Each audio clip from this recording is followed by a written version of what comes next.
Ayan, so nandito tayo ngayon sa Southern Tagalog Regional Hospital Orthopedic Department. Ayan. Ako ay magpapamedical na para sa aking customized wheelchair. Oh, ang kasama ko, ayan. Kilala nyo na yan. Maniwala dyan. Kilala nyo na yan. Ayoko na sabihin yung description kasi hindi naman siya aamin. Yung pinakagwapo dyan ah. Oh. Yun yung na-video.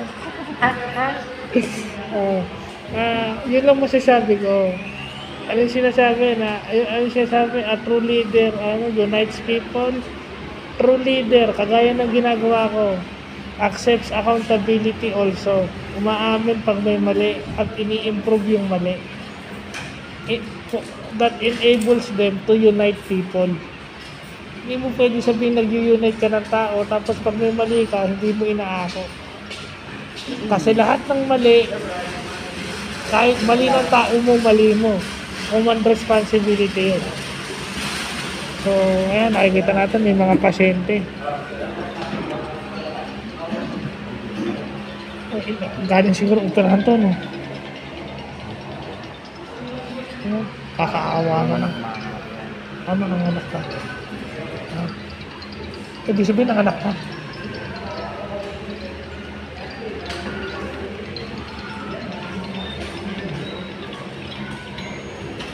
Ayan.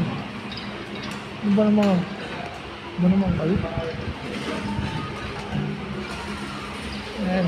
Nakapila na kami. So, Ate Roda. Dumaan po yung store ko lang. Store ko lang po. Anak po. Kay Ate Roda Bustamante, nandito na kami sa STRH. Shout kay Cap Yayo. Ayan. Shoutout din po sa kapitan ko. Kung si Willie, yung kan. Magre-request na lang ako next November na, itong November. Or service na lang. Baka medyo malayo-layo na service lang. Medyo yung madali lang, medyo inaayos namin yung schedule. Sa taga Molino to, kay Cap Mike, kay Consi Dani, Legaspi, tsaka sa lahat ng taga Molino to, kay Sec Genesis, kay Exo Marlon, kay La Kuya Dindo, ayan, nandito na po ako sa STRH. Mag-commit na kami, ha? Commute po kami. So, ibig sabihin, pag talagang gusto... Mamaya, Philippine Cerebral Palsy Incorporated, yes. Kita-kita Makati. So, kaya na, pag gusto nyo pumunta, kung talagang gusto nyo, may paraan para kayo makapunta.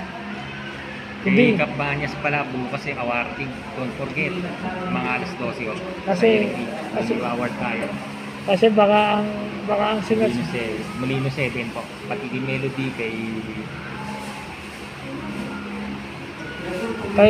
Press Jessa. Kay Jessa, yan.